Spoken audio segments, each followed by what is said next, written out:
the Empire has been filling a sizable chunk of the galaxy for more than 1,000 years. After a brief 4 years as a republic, the Empire of Achenar, under its 16 emperors, has spread out to encompass several thousand star systems. Far larger than the Alliance of Independent Systems, its only real rival is the Federation. Yet, it is currently ruled by an emperor who's been missing for more than a year.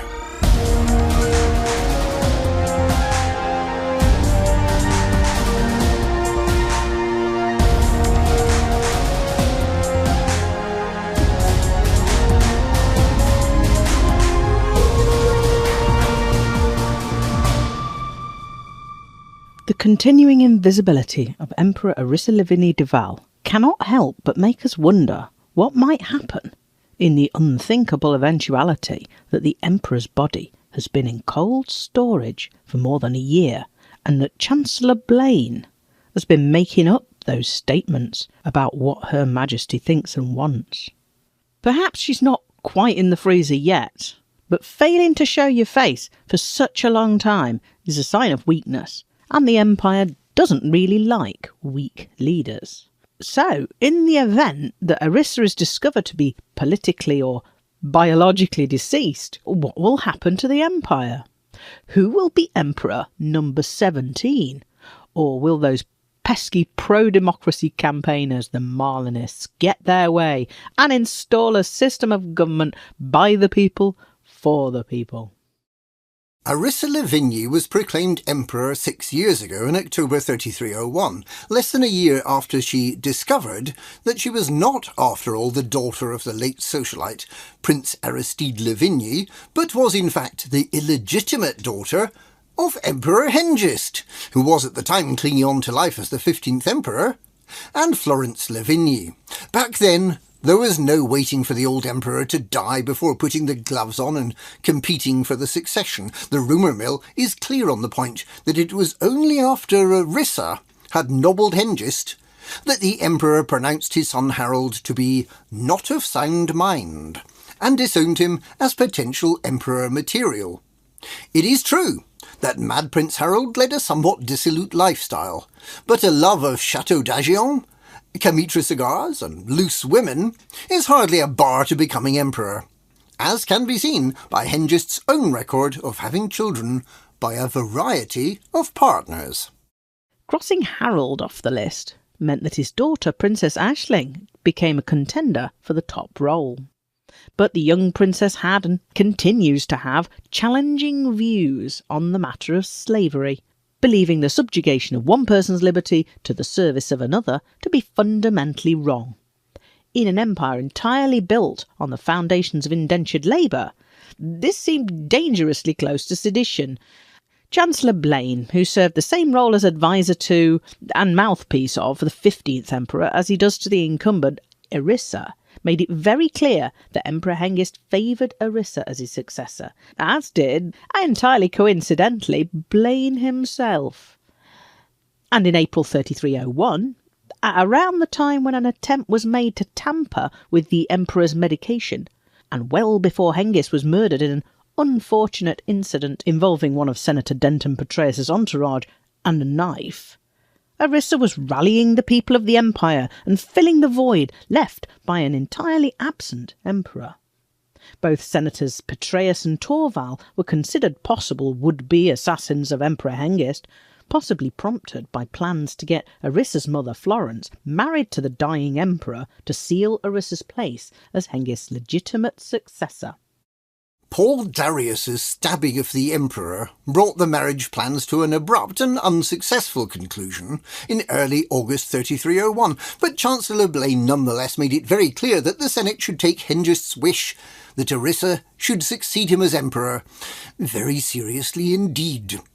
And when Senator Petraeus, who had indirectly been responsible for Hengist's death, and who may have entered into a deal for clemency, threw his support behind Princess Arissa, and when Princess Aisling and Chancellor Blaine were both wrongly implicated in the Emperor's Dawn movement, a movement that sought to destabilise the empire and that wanted a return to more traditional values, Arissa's coronation became almost a formality. She was announced 16th Emperor on the 6th of October 3301. Jumping forward 6 years, we find ourselves once again with an emperor who is absent and who speaks through the mouthpiece of Chancellor Blaine.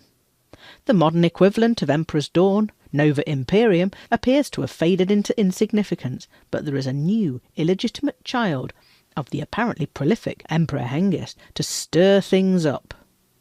Prince Hadrian de Waal, the illegitimate grandson of Hengist, and his son Hector have an arguably stronger right to the throne than Arissa, and the very fact that there is a child, and a male child at that, works strongly in Hadrian's favour, at least among the more traditional members of imperial society. Both Arissa and Aisling are notably lacking in the child department, so there's unlikely to be a direct succession. From the limited choice of Hadrian, Aisling, Torvald, Blaine and Petreius, Hadrian seems a pretty good certainty to become the 17th emperor, should, of course, the present incumbent vacate the throne, willingly or otherwise. But what if there should be another scandal? What if someone in high places should be found to have been consorting with the enemy? Just as the entirely baseless association of Aisling and Blaine with Emperor's Dawn wrecked their shot at becoming the 16th emperor, anyone found to have been involved with the Neo-Marlinist Liberation Army is unlikely to find their coronation blessed by the Senate. Aisling blotted her copybook through association with Stop Slavery Stupid and Unchained, and Hadrian was for a time the puppet of Imperator Mordanticus at the head of the ultra-isolationist Nova Imperium. But the NMLA is a far, far more devastating stumbling block for a would-be emperor. Someone high up in the empire, and particularly someone with intelligence connections, is believed to have been involved in the escape of Theta 7 from the Serene Harbour Interrogation Centre, and there have been recent claims that the dark comms network used by the NMLA was copied with insider knowledge from the Empire's own secure network. While the NMLA have some known sympathisers, neither the Landgrave of Madrid, who is in a Marlinist detention facility, nor Senator Lorcan Scordato, who attempted to provide representation for the Marlinists within the Imperial Senate, seem to have the high-level political clout to provide the NMLA with those lucky breaks. Hadrian has previously been accused of assisting the NMLA, although the attempt on his life and the bombing of his home starport in Paresa seem to have subsequently absolved him of suspicion. But what if it's a false flag operation? What if Denton Petreius has been secretly funding the NMLA to give him something to shoot at and to justify greater defence spending? What if Senator Torvald is attempting to shake up the Empire to allow a clampdown on liberal do-gooders? What if the Emperor herself, or more likely Chancellor Blaine, have some ulterior motive for stirring things up in the Empire? If any of these possibilities could be proved true, and one of them probably is true, then it'll likely shake up the future of the Empire and the succession. The Marlinists, the peaceful republicans who long for the return of the egalitarian principles of Marlin de Waal's Republic of Achenar, are unlikely to trouble the Empire ever again. But the NMLA, even if they really have been routed, defeated and eliminated, as so many believe, may still, through their as yet unrevealed associations with senior Imperials, have a lasting impact. It seems likely that we'll find out more in the coming months, possibly before we find out if Emperor Arissa really has spent the time since Mad Prince Harold's funeral in cold storage.